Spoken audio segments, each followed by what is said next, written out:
സംസ്ഥാന സർക്കാരിന്റെ ഒരു മുറം പച്ചക്കറി കൃഷിയുടെ ആദ്യ വിളവെടുപ്പ് മുഖ്യമന്ത്രിയുടെ വക. സെക്രട്ടേറിയറ്റിലെ ജീവനക്കാരുടെ കൂട്ടായ്മയായ ഗ്രീൻ വളണ്ടിയേഴ്സ് പരിപാലിച്ചു വളർത്തിയ പച്ചക്കറി തോട്ടത്തിലെ വിളവെടുപ്പാണ് മുഖ്യമന്ത്രിയും കൃഷിമന്ത്രിയും ചേർന്ന് നടത്തിയത്.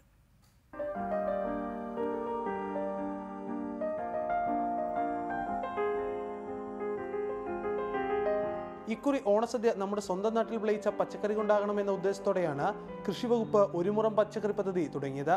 ചീര, പാവൽ, വെണ്ടയ്ക്ക, മുരിങ്ങിക്ക, സദ്യവട്ടത്തിന് വേണ്ടതെല്ലാം വീട്ടുമുറ്റത്ത് വിളയിച്ചെടുക്കാൻ ജനങ്ങൾക്ക് മാതൃകയൊരുക്കി സർക്കാർ സ്ഥാപനങ്ങൾ.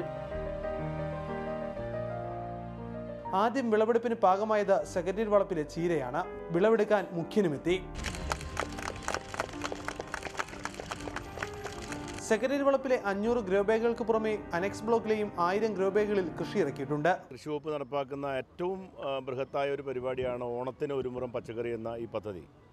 നിങ്ങൾക്ക് എല്ലാവർക്കും ഓർമ്മയുണ്ടാവും, പണ്ട് കൃഷിമന്ത്രിയായിരുന്ന MN ഗോവിന്ദൻ നായർ കേരളത്തിലെ നെൽകൃഷിക്ക് വേണ്ടി ഒരു മുദ്രാവാക്യം മുന്നോട്ട് വച്ചിരുന്നു. ഓണത്തിന് ഒരു പറ നെല്ല് എന്ന ഒരു പഴയകാല മുദ്രാവാക്യം.